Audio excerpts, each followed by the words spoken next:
Welcome back to another episode of the Bad Taste Video Podcast.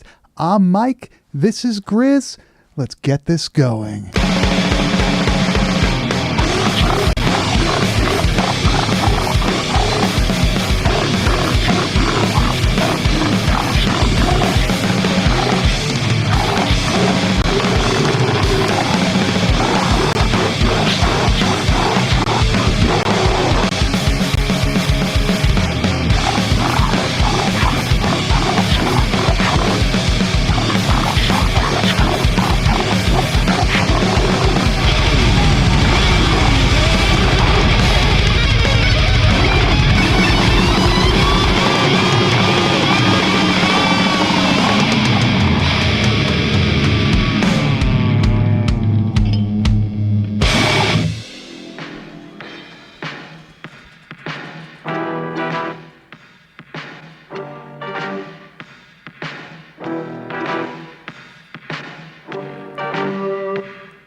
Dude, Yeah, I was just going to say, I was just nodding to that thing, man. That was fucking, this has some fucking soundtrack to it. Yeah, I was just saying right off the jump, the music in this fucking movie is way better than it fucking needed to be. It's seriously like, it's not even like, oh, you know, a fucking like horror like themed like music or anything. It's so fucking awesome though. Like that's just a taste of what we're about to get into. That's today. just a taste. Yeah, that so music is awesome. So if you didn't see, we're covering 1987's The Soultangler, a movie that I'm not going to say is like a lost film. It was like almost, I feel like, not many releases out there. There's a modern release, obviously, out there. Yeah, and all Mondo, that stuff. they put it out. So. The original release, very hard to find, right? We actually, let me see, we have a picture of it here. In my hardcore tape hunting days, like this was like the one I always kept trying to find. I've like, you know, bought a few video stores out in my day. I've bought a bunch of collections of like hoarders and shit. I found some pretty fucking gnarly videos. I have never found and held a copy of this movie, and it is the one that I want. Like, I've always wanted to fucking have this movie. I've never seen it until now, but just based on that cover right there, I was like, dude, I gotta find that fucking thing. Yeah, dude, this shit is fucking awesome. I never even had a shot at getting this movie. It's always been extremely rare. I don't mind owning, you know, a Blu-ray copy or whatever, or like a re-release of it, because sometimes you just gotta give in, right? Sometimes you just gotta say, screw it, I'll take the re-release. But speaking of not non-original releases, non-re-releases, you sent me something in the mail. Well, something. Heaven is Only in Hell, the original version of this, which was from where? Denmark? Is that? I think it that actually is, and it was actually distributed by Holland. Wim Vink himself. So like that dude sat there, sent out each fucking copy of his movie that he made himself. Super hard to find, man. That's a true fucking gem. Vink Pictures, P.O. Box 305, 4000 AH. Does that say Teal, Holland? There it is, man. Right. But what a cover. You've seen this before. I think we showed it when we covered it on here. The back is like I love when shit looks like this. Like it's dude, just like the write-up and everything is fucking awesome on it. It's so good. This is really like one of those movies where if you were just looking at the cover, you'd kind of expect something else from it, right? Like I don't know. It's just a really cool film. Go back and listen to our episode. Something else. Really? But I was not disappointed with what we got. Oh no. What you got was fucking awesome. This movie's freaking awesome. It's out there. Go check it out. If you could find one of these, you're gonna need a PAL VCR, which worldwide, which you should have at this point, but you know, whatever. But I will tell you this, man. I have now passed the burden on to you of having to hunt down the Half Past Midnight VHS release. I'll see, man. Like, it's got to be out there. Together is a must, man. I've been trying for years to pair that fucking tape up with that Half Past Midnight Wim Vink release. I know that there's some like, you know, convention copies out there of it and stuff, but that's like an original. We got to find an original to go with it, man. Do you know So, and when anybody? you do, that's when we'll cover that movie. But we have to have it first, man. Do you know anybody that has one? I know 2 people, and they will not But will not budge it's on it. like something that's out there. It's not like it's Oh you yeah, know. it's a real deal. So Man, all right. I'm it's gonna dude. It looks just like that, but it's red instead of orange, and it has like Half Past Midnight with the cover of like I've seen pictures that. from that movie. I have seen that. Yes. Yeah. Hey man, when I put my mind to it, I eventually will get it. I know you will. That's why I pass this burden to you, my friend. Yep, If anyone can get it done, I have faith. I got Blood Red Planet. I got Bad Magic. Made it happen. Dude, all this fucking stuff, man. Jesus Christ. But this week, we're covering The Soultangler, a movie that's the cover definitely tells you what's going on, right? It definitely does not allude to anything differently. You're going to get all sorts of goo. You're going to get guts. You're going to get blood. You're going to get a weird ass story. You're going to get a weird ass scientist character, which we always love. This movie is really like extremely entertaining, and I can't believe it took me so long to watch it. This is the first time watch for me. Obviously I watched it a bunch of times for this, but I just put it off. I knew it was out there. I just never gave it a shot for whatever reason, and I'm kind of mad that I did, because this movie fucks, man. Dude, after I watched it this weekend. I watched it before you had actually watched it yet. And I was like super excited. And I know that you were like still sleeping in the morning when I watched it. So I had to like wait for you to get up. And I was like, dude, did you fucking watch this movie yet? Because I was like, this movie. What time did you watch it? Probably going to be one of my 6 new a.m.? favorites. So what's that? Were you watching that at like 6 o'clock in the morning? Yeah, I woke up at probably about 5:30 that morning, and like just it was like Sunday too. So I was just like, I'm fucking putting this on. That's my favorite time to watch these movies. It's like Sunday morning, little wake and bake skis, fucking come into the office. You know, watch a good movie, dude. It's perfect. Nice. You jam on the guitar while you're watching? Little strumming, maybe. You know? You got the acoustic now, right? So you could Yeah, dude. you're playing Honky tonk, ballads. man. You're playing ballads for tots over there. But Grizz. Every rose has its thorns coming up, baby. Look out. Oh, I didn't know you were a Guns N' Roses fan, man. Or is that like Poison. one of those? That's Poison, dude. Is it? Yeah, I don't fucking Poison, know, baby. man. Come on. It probably. Get your hair metal together. I'm not a. No, it's not Wasp. I don't know. I was gonna say, It's fine. I don't really know those bands too well. I really only know like the music that was on like MTV and shit, like on the music videos and stuff. That one obviously had one, but I don't know. Don't You really just care. know Wasp and Striper for some reason, which is a really weird combination. No, I of don't bands. know. I don't know Striper. I know Skid Row. That's a band that I know. Yeah, but Skid Row fucking rules. We established that last week for sure. The Soultangler.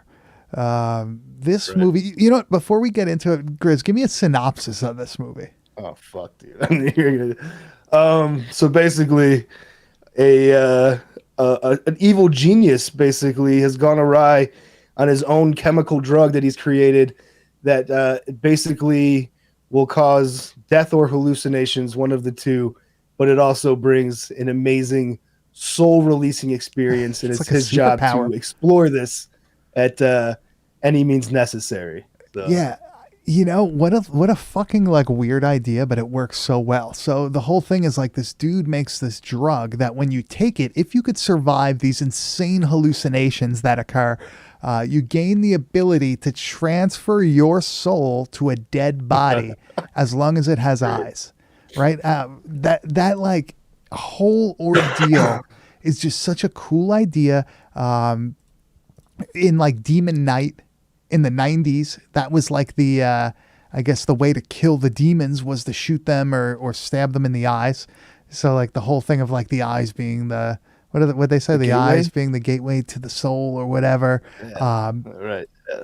I think that's like a pretty good basis for a horror movie, like a science-based sort of body horror-ish, right? Like not really, but sort of like on the Slime City side. You know what I mean? Where it feels that way sometimes. Yeah, yeah. So, dude, are you a soul man, dude? Do I believe we have souls? Yeah. Not really. That's the question. Yeah, me neither. Right? I don't really believe that one. That's a tough buy for me as well. I was just interested if you were a soul man. I believe ghosts exist, so I guess maybe. Oh, that's a tough one too, because But is I it want to believe ghosts exist, but I don't have any like legitimate proof because I've never seen it myself. You know what I'm saying? Like, you need to actually I need to experience like it, bro. experience it. But we Have you do ever have a experienced it? I thought I saw something once that wasn't Oh, there when I fuck. worked at the cemetery. But other Okay, than that, that's like nothing too crazy. I've been in morgues. I've been in the depths of the New York City hospital system. I've I worked in a cemetery for years, been there every day of the year, day, night, weekends, whatever. Never experienced anything. Doesn't mean that it doesn't happen. oh, Doesn't mean that it's not oh, real. I just haven't experienced it yet. You know what I mean? and I'm that's what I open to need. it, dude. You know? I'm open to it. I'm open. Oh, I'm 100%. I want to Yeah, believe. I want to believe. You know, dude, I'm there. I All right. want to believe, but I have to. I have to have something happen that is convincing enough for me to like defend it to other people. You know what I mean? Well, Without like I feel like the next chapter of Bad Taste Video is going to become us ghost hunting. yo, if you move, if you come on down, man, if you come on Dude, down, we'll I'll do buy the that. fucking. I'll buy a fucking EMF reader right now, bro. Let's Dude, I'll fucking go get with down. the. We'll get the Ecto one going and everything. We'll.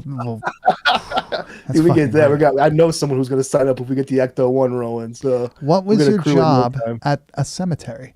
I sold plots and graves and crypts and niches. I did like all sorts of record keeping and stuff like that. Pretty much everything you can think of. I would have to occasionally go run a cemetery completely. I went to school for mortuary science, so that would be to like be an actual funeral director or whatnot. But biz is kind of hard to get into if you're not related to somebody. How do you It's a like family talk to the business. gravesite? Like this motherfucker here is the Rolls Royce of fucking gravesites. So before I play the clip, so I want to say that when you work at like in an industry like that for a really long time, it's normal to you, right? Like going to a funeral Oh, home is not like a weird experience for me. Like going to a funeral is not a weird experience to me. Talking about death, talking about buying a grave site, that's not like weird to me. It's totally fucking normal. I was doing it for years. So the thing about that is not everybody feels the same way. So like you could be really casual about shit, but then you realize like, oh no, like this person is stressing right now. And sometimes it works out because then it like relaxes the person.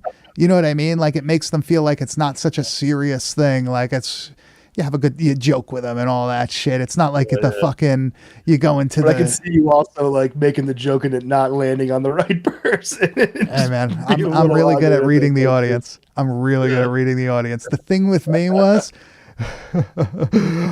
I'm not gonna say I have no empathy for people because I do. Yeah, dude. I do. But I am not good when people like start like I don't know you at all and you're laying this heavy shit on me Oh, and it's like, yeah. dude, I don't know what to tell you because one thing that you learn is like you can't say certain things because they'll turn it against you. You know what I mean? They'll lash out at you for it. So it's like, fuck. And I used to hate that. But, you know, you dealt with it. You tried to help people through a rough time. You see some terrible shit. You see some cool shit. You see some funny shit. It was a good experience. Would I go back? Probably not, unless they like paid triple what I was getting paid. But, you know, I mean, I'm sure you see a lot of dead dong. So I mean, it's like how much dead dong can you really get paid to see?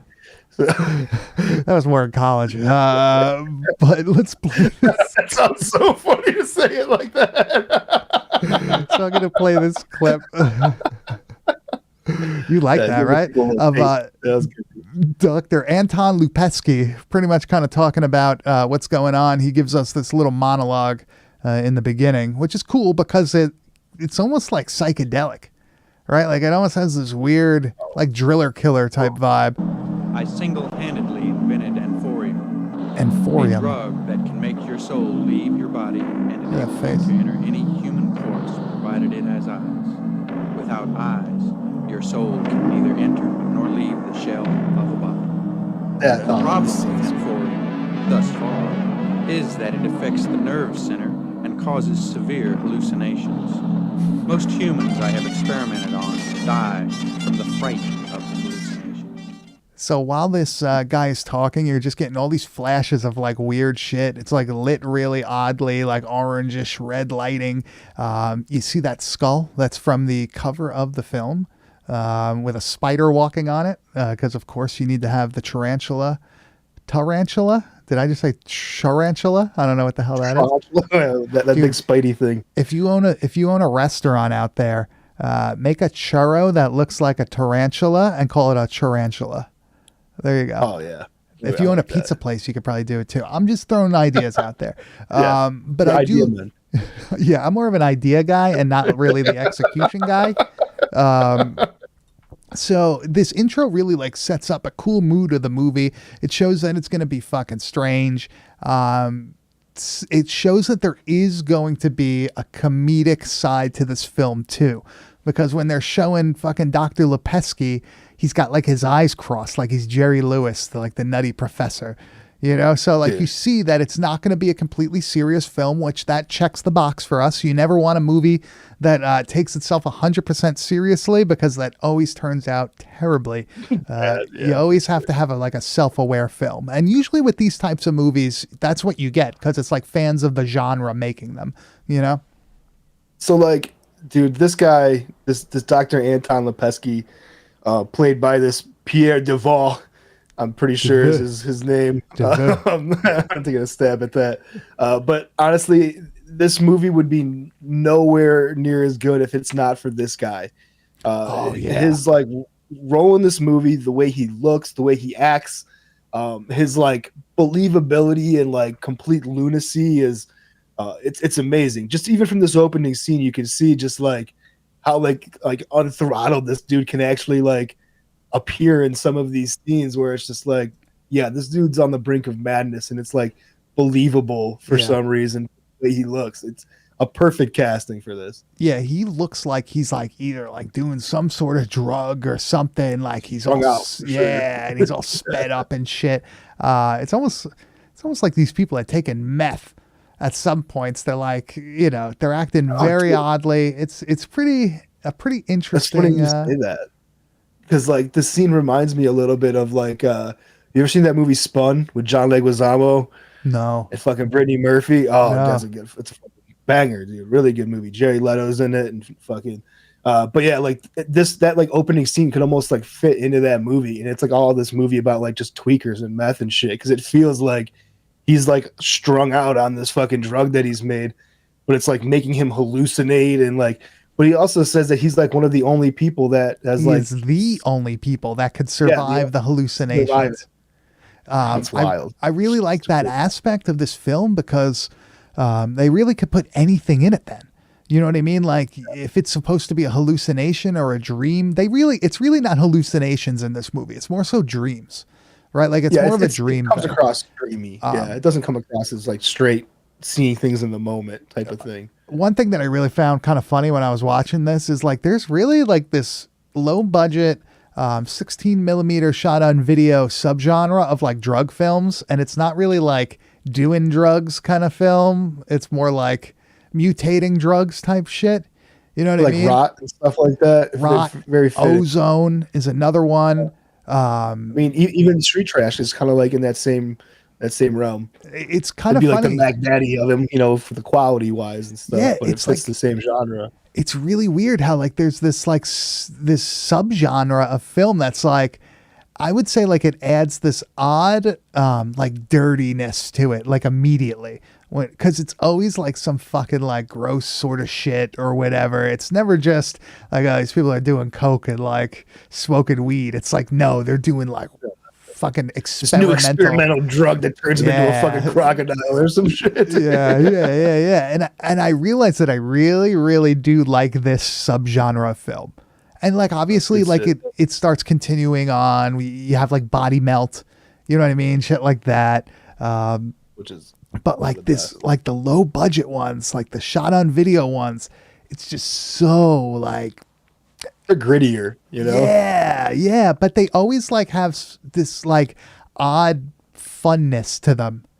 You know what I mean? Like it's always kind of heavy. like a heavy subject because like somebody's always shooting something or whatever. But there's always like this odd funness to it because they have to use like a creature or like some ridiculous premise. Mutant. Yeah. Yeah, and I really do think that that's like a great jumping off point for a movie or just whatever. What's fantastic about, Soultangler for me in particular is that the time period of it being made in the late 80s, it feels so much like that late 80s shot on video that like to me like this is the prime period of like some of the best material coming out. The early 80s stuff like with Blood Cult, Boarding House and stuff like that is good. It's got its place in the books and stuff, but for me like this late 80s shot on video stuff is just, it looks a certain way, it feels a certain way, and I think it really does like give itself like the progression into the 90s of like what these movies are going to become, but they're still so uniquely like their own, movies like Video Violence and stuff like that. There's nothing else made after Video Violence that feels like that. It's so even though it's just shot on a fucking videotape, it's nothing like special, but it is special in the way that it feels. And that's how Soultangler feels, man. Like there's really nothing that feels the way that this movie does. It's uniquely its own in like the best possible way. So my theory on that is that when you're in like 1987 or so, it's still just before the time where like me and you would just grab our parents' camera and go out and shoot a movie. So you still have like semi-professionals doing this stuff. And because look, like they shot this on 16 millimeter. Me and you are not going out there and shooting 16 millimeter film. You know what I mean? Like, sure. And like it's lit very well. Everything is done like very well. It's not like an amateur fucking production. Oh, this is a put together movie. 100%. It's a real movie. It's not, sometimes we joke around about that. Like, no, this is like a real movie. This is a real one though, for sure. Yeah. So what do you think of these henchmen, dude? These like this drug addict, man, it's like, what is the lady's like relationship? She was like, she was like an assistant of some sort, I believe. The doctor, but like, I didn't know if she had like a straight relationship with like the drug addict guy who was like the helper. No, that was like her son or something. Oh, that I think that was just like another person, but like he always, I guess like he always alludes to the fact that like she is in love with him, and like they do point to it at a couple points in the movie that like they have some sort of relationship, right? Like they have some sort of special bond or whatever. But I do like how he sends them out to like collect victims. Right, like they're the henchmen that go out and kidnap people so he could like kill them and possess them. They have to be young women. The specifics that they have to be. But I like the deal that they have where they do this in exchange to like get this guy high. Like he's a drug addict, and like so for like the doctor to like shoot him with like free drugs, he goes out and like kidnaps these girls. In this clip, we have like the first time we see that happening. With this like this van scene where he rolls up on this fucking dude and just like clobbers this motherfucker so he can take his girlfriend, and I was like instantly like, oh, this is the vibe of this movie for sure. It's Hammer Time, right? I like the name of that one. This music is great. Music is great. 100%. I like that the dude is wearing that like sack on his head. He's wearing like a black, like really worn looking this hammer hit. Boom, that looks so good, dude. Like I was like, fuck yeah, that looks awesome. He's wearing like a Zodiac like sack on his head while he's Leatherface hitting the dude in the head with the hammer. He's chasing after his girlfriend and he eventually steals her. Dude, I love how he looks too, just like the buttoned up t-shirt, khakis, but you could tell he's like a pretty large guy. Yeah. He's all sweaty like, looking too. With the fucking mask on, he's pretty intimidating and shit, especially with the hammer. But that hammer hit looks so fucking good. I was like, God damn, like it was like straight in the camera. I wouldn't doubt it that he actually hit him. You never know with these movies. There's always accidents. Was that a rubber hospital right after that? Yeah. Was that a rubber hammer? Who the fuck knows? He could have actually killed him. But I do like the idea that this doctor who's like traveling the world doing these experiments and all that shit, has to have like these two dumbass lackeys going out there, stealing people for a. And you're right, like he needs young women for some reason. Do they explain that? Well, like, okay, so what I took away from that is like he has this thing of like where he wants to like merge his soul with the soul of like a beautiful like young woman, because it will be like this like ultimate like sexual experience of like two souls intertangling. Is that and like what it is? he keeps talking about that. Like, so like, I mean, why else would it be a pretty young woman? You know, like he has no interest in like young dudes and shit. He was like, oh, it's got to be this young chick type of thing. He's kind of obsessed about it. So like, I feel like it's like this an attraction thing, where like she also has to be able to survive. That's the whole thing, right? They have to dose you, You know? and you gotta Right. like withstand it. And he doesn't want a normal girl that's just going to die from it, because he wants to be able to have like both of our souls like together, like tangling together, like, you know, like having this soul tangle party.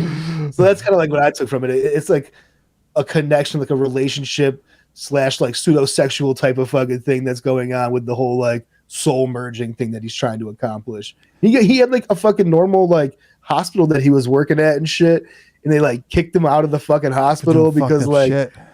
all these corpses were fucking showing up and stuff, dude. It's so funny. Yeah, so eventually this woman tries to like go interview him, and while she's doing the interview, they spike her drink with the drug, and it's pretty cool because you kind of see her start to go fucking crazy, right? She Yeah, starts I to love that. hallucinate and all this stuff. The one hallucination, we have two of them here. The one that's awesome is when she's like sitting in the chair. Right? And she's like fucking scratching her arm or whatever and like tearing her arm up, right? That's a fucking gnarly sequence of events because they show it like it's right Looks, there. Yeah.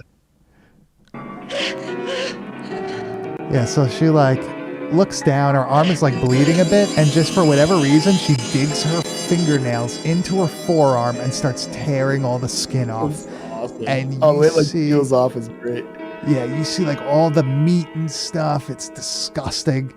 She's actually sleeping now, so this is all. Just a dream. Yeah, it was all a dream.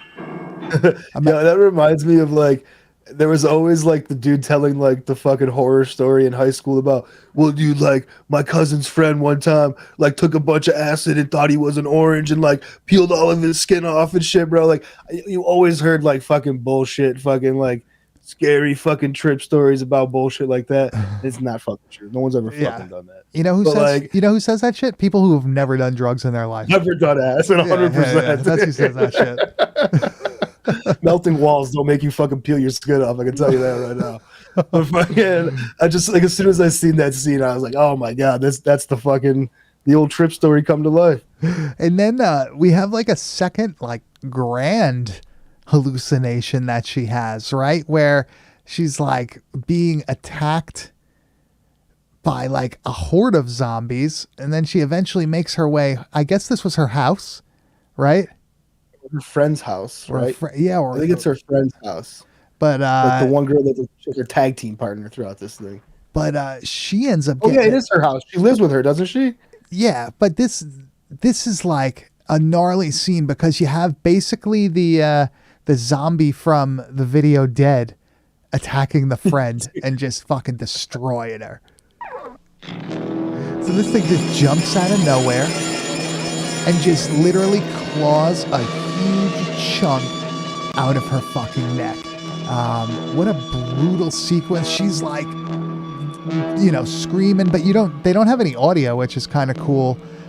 You just see the zombie like ripping her apart. What do you think about like the zombie design Bro. in this? When I first saw this scene, I was like, fucking zombies? They're gonna add fucking zombies to this fucking movie now? I was so excited. I was like, they've nailed everything. Like everything I need from this movie's here, man. Yeah, I did like the zombie design. I always liked when they would show like a bunch of zombies in a wide open space, and they do that here when they're in like the field.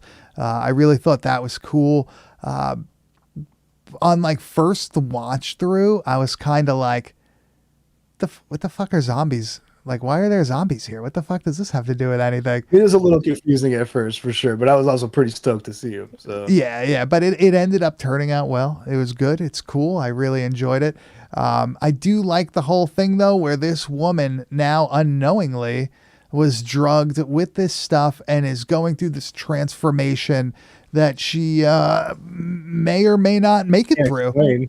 And it Yeah, seems like she's she has having no explanation why it's happening, which is awesome. Like she just feels like she's going crazy.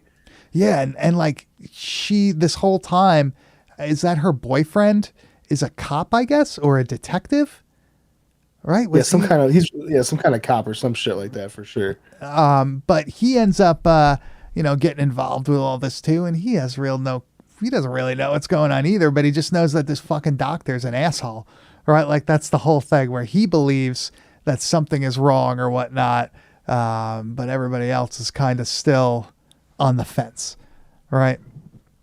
So, and also pardon our stream here, Grizz is going a little in and out. We still had these, dude, those storms that fucking came through, like the wind is still whipping everywhere. It looks like you're getting a little better there. So, yeah, my wind is pretty gnarly outside still, but it's not as bad as yesterday. So- I love this scene though where we get like, there's just a lot of these random scenes of like the doctor like performing on his patients and stuff, and they're always just like madness. Like we have this one where he's like talking about soul tangling, and then he like cuts open the forehead on this fucking girl's. And dude, the way it all plays out is just it's beautiful. It's like the only thing I can say about it. so she's like wiggling around on the table because I guess she's been dosed with the shit, so she's having a bad time. He's just like rambling on. He looks nuts Dude, though, he's the right? best. He looks like something out of a fucking Jim Van Beber movie. Dude, like that face is amazing.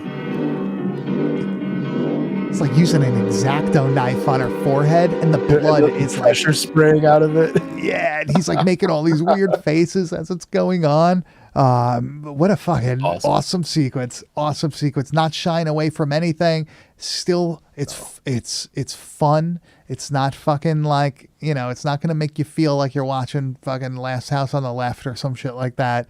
As fucked up as it sounds, where they're kidnapping girls and stuff, there's nothing like too terrible in it when it comes to that this is more campy than that, dude, for sure. Yeah, exactly.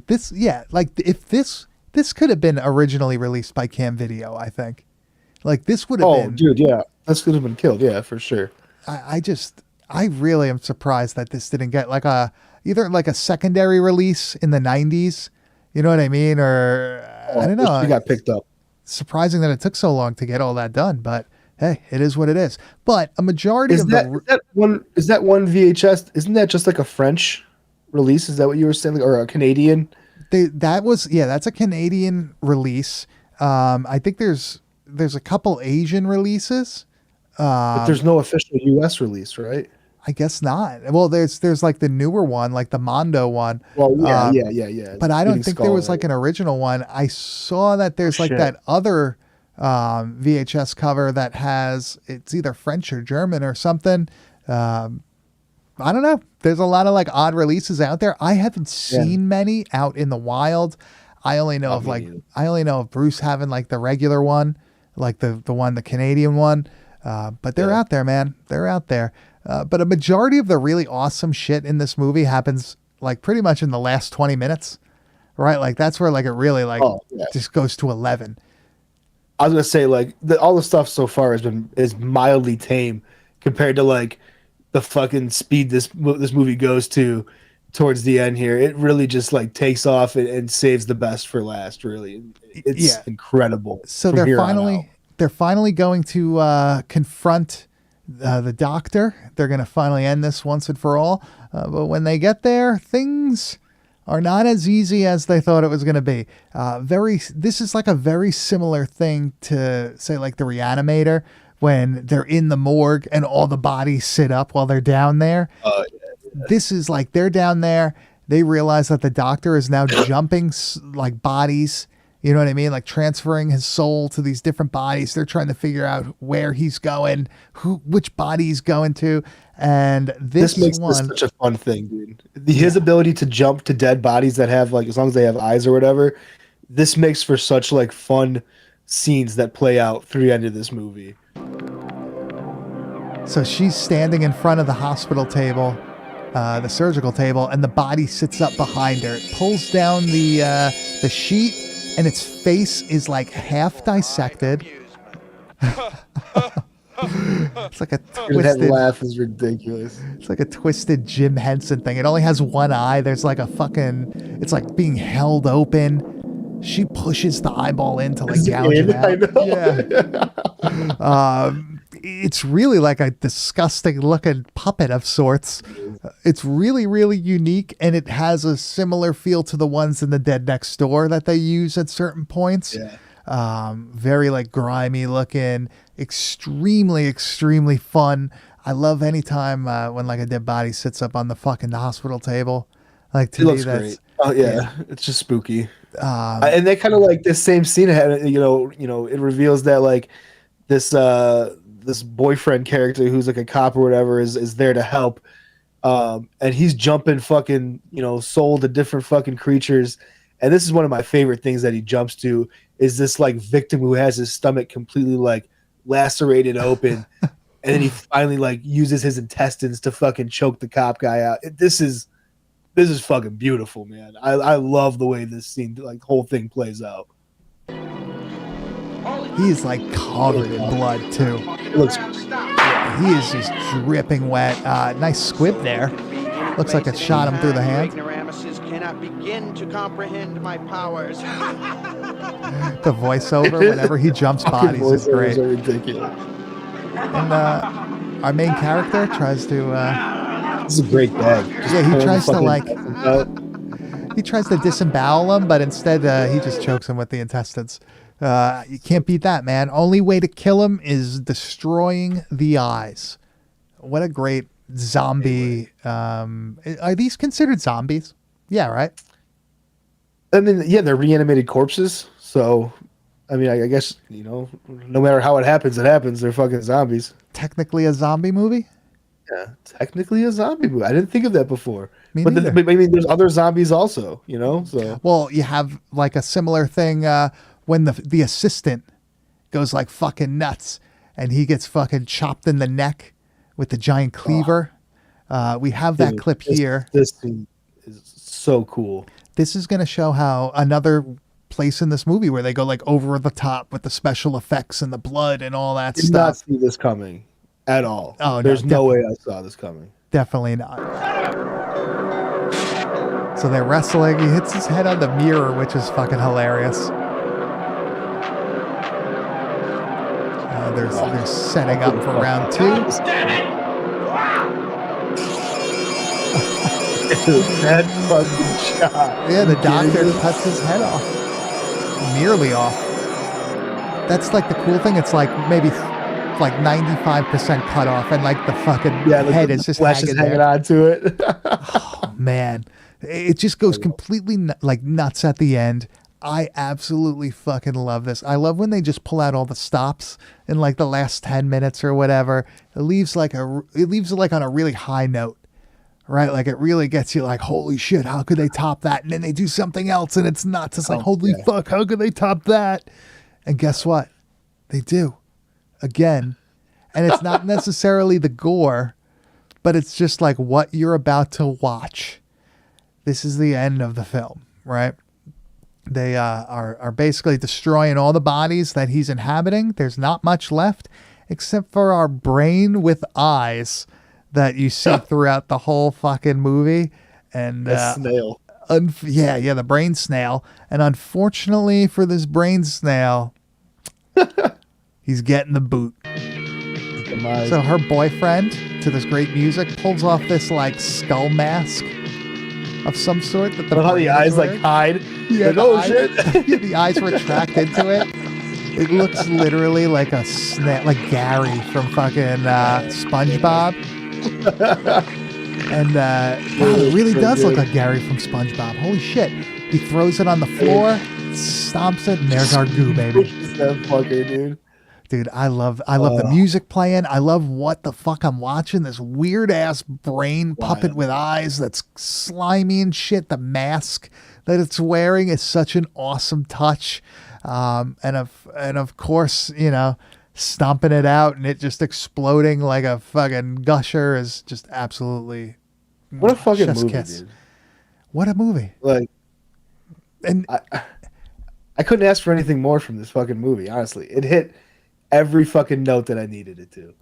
And you know what's really funny? Like it doesn't even end there. There's like a bunch of other shit after because the cops come and like rescue them. Yeah. And just as the cop like walks in, he just like comically vomits.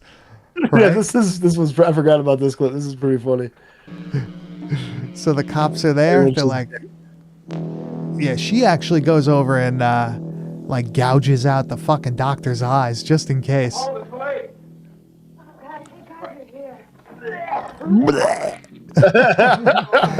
I love this man. Dude, he just keeps fucking running. Yeah, he just keeps yakking. That's it. Oh Christ! The assistant just like randomly appearing out of nowhere. It's just nonstop. And we have to say there could be a Soultangler too, right? Yeah, there's those. Or is he now trapped in his body because he doesn't have eyes? Or he doesn't have a soul. Oh, that would be pretty fucking sick. That'd be. But he also doesn't have eyes because he did get gouged out. So. Now, Grizz, there's something that we did not talk about throughout this whole film, and I feel like I have to bring it up before we finish. Okay. Were you aware that this movie was shot on Long Island? Come on, really? I thought this was a Canadian movie, honestly. This movie was shot on Long Island. There's some Washington, D.C. pickup shots, but it was shot out in Comac, New York. And when it's passing, they're passing like the mental asylum. Okay, that's Pilgrim State. That's a mental asylum out east on Long Island. Like, we've gone there, dude. Like, some of it is abandoned, some of it is actually, I think, still open. But that's Pilgrim State. I was like, oh, holy shit! Like, I've been to the filming locations of this place. Jesus Christ! Like, based on like the fact that like there was only a Canadian slipcover, the fact that the fucking main actor's name's fucking Pierre blah blah Flanc or whatever it is. Like, I was like, oh, this has got to be fucking Canadian made. No. But maybe it is still, and maybe they just fucking came down my whole thing is, I know when movies are filmed in New York or Long Island, whatever, because everybody's voice sounds normal to me. It's, you know what I mean? Like, it sounded off in this movie. Yeah, exactly. Like, this, to me, like, this is how everybody I knew spoke. Like, all those accents and shit. Like, that's fucking Long Island. That's out east Long Island. I was Nassau County. That was Comac is Suffolk County. Don't go. The Comac movie theater used to be a wild ride. I don't know if it is anymore, but the Soultangler, 10 out of 10, man. Bad Taste Hall of Fame. I was just gonna say, this is a Bad Taste Hall of Fame movie. In my opinion. I wish I owned a copy of this, but last one that I saw go on eBay was over $1,000. So it is. I don't remember who it was. Somebody thrifted this fucking movie. This was years ago. Happens. This was years ago, but somebody thrifted this fucking movie. That is an insane thing to find. Now, was it at that time, a $1,400 tape, $1,300 tape? No, but nothing was. So, yeah, it is what it is. But nothing was. That is like a fucking wild thing. But the Soultangler, man, Bad Taste Hall of Famer. I 100%. Fucking love it. It's on YouTube, but go buy it if you can, if it's still out there. Can you still buy it new anywhere, or is it out of print now? I don't know. I mean, I'm sure it's probably out of print. So I'm sure it's available, but probably for a jacked up price on eBay. Looks like looks like there's still. Oh yeah, you could still buy this. You could still buy this. Go buy the Blu-ray. American Genre Film Archive, Bleeding Skull. This movie's fucking awesome. Don't watch it on YouTube. Go fucking buy it. But that's the Soultangler from 1987. Now, Grizz, when I hit this shit, that means it's time for the wide world of metal. And Grizz, what the fuck do we have this week? I have a band for you all the way from the country of Romania, believe it or not. Wow. Yes, dig it in. This band is called Slicer. Interesting name, an even more interesting sound. I found, dude, I've been digging and digging and digging, trying to find something cool for this week, and I had a couple different options. I found this, and I was like, you know what, this is fucking different. It's got a lot of the elements of things that I love, but it's still very unique.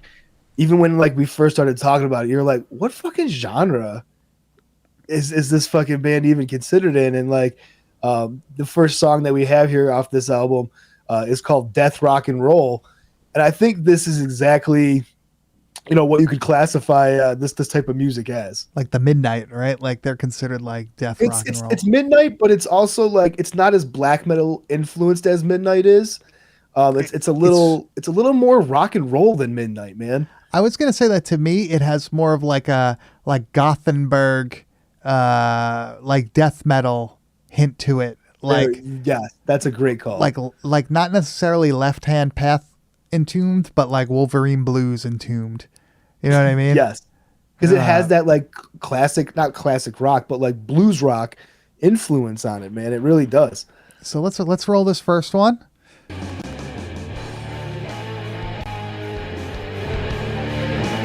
Like, to me, this sounds like a fucking, like, Entombed riff. Oh, I could hear that 100%. But I love these vocals. It's like a hardcore or, like, crossover, like, thrash type singer.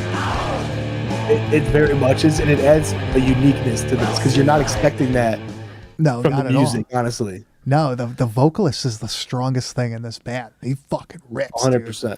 Yes. Like such like a animalistic sound. You know what I mean? Like, dude, like raw vocals.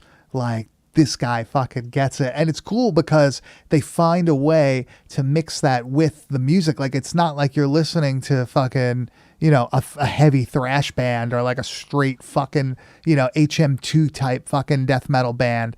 They mix it like with that like simple bluesy type groove rock / metal crossover. He's able to pull back a little bit too on those vocals, whereas sometimes it's not as like harsh of a delivery. It's still it's heavy metal sounding, but it's still not as like crossover sounding as that. But when he goes back into it, it always like feels that much stronger of a fucking vocal performance, because you're like, God damn, this dude's like pulling in and out of this like badass fucking like this vocal style that's unexpected.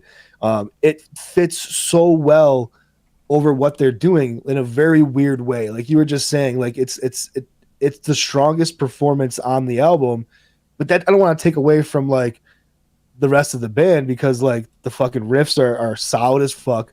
They're original in a sense, but they still have a very like classic feel to them. They're just put together in a really fucking cool way. My favorite song on the album was the next one that I took from. It's called From Hell She Came. I feel like that's most of the describes my love life throughout my entire life. So this is a fucking banger, dude. It's like a hardcore band too. It's like a heavy hardcore influence on this. I've got a punk thing going on to it at times.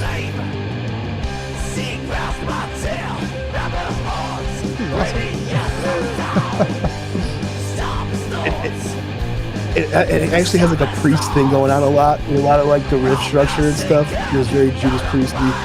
I'm really into this. That's good cardio music, bro. You go fucking run to that or a power walk. Sorry, I don't fucking run. Yeah, all right. You walk at an uphill incline. But I was really impressed. I never heard of this band. I'm really into like all sorts of music, and I feel like this fits in like a very like a weird place where I wouldn't go out looking for this, but present it to me. I'm fucking gonna listen to this again. Like, this is an album I might buy this. Like, I don't know. I'm into it, dude. I just it hits a nostalgia like thing for me. Like, it has like, I don't know if it's because I'm becoming an old man, where I'm like really getting into like just like classic riffs that are like, you know, kind of rockish and shit like that. Yeah. Like did nothing. I never felt older in my entire life than when I was in my truck the other day and fucking Back in Black came on. And for the first time in my life, I didn't turn it off, but I was like, yeah, this fucking riff kicks ass. I was like, what am I fucking doing? Like, who am I? I have not hit that point yet. I think you're like 6 months older than me, so maybe it could happen, but Oh, man. I don't think so. I don't think I could do that one. But Grizz, Banger. where could everybody find their music? You can find them on Bandcamp, Spotify, YouTube. Definitely get to their Spotify. They got a couple other releases that you could check out on there. I mean, on their Bandcamp. But yeah, from Bucharest, Bucharest, Romania. So Bucharest. Bucharest. You know what I'm talking about? Yeah, I think it's. You got it, man. You're good. But Grizz, I think that just about wraps it up for this week. What will we be covering next week? You know, we're going to jump to the 90s. I think 1994. We're going to dig into a Dead Alive release because, you know, I'm a fucking Dead Alive man.